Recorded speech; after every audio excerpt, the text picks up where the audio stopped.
Ever had a multicolor print turn out like this? Fuzzy lines, uneven colors, and those annoying layer marks?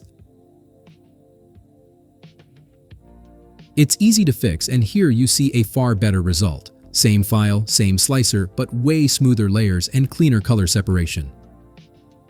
It turns out, orientation matters more than you'd think. Here are both multicolor prints. The same design, the same settings, but totally different results.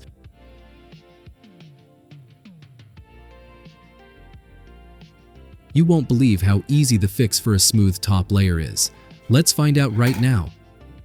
This is the first print in the Bambu Studio Slicer. It was printed in the most logical orientation, but not the best one.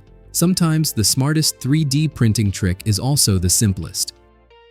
Next time your colored print doesn't look right, try flipping it. When printing upside down, colored surfaces will look far better. The printing time is almost the same for this flipped version, so next time you print something in color, try flipping it. Please subscribe if you like it, thanks. It might just turn your print from good to perfect.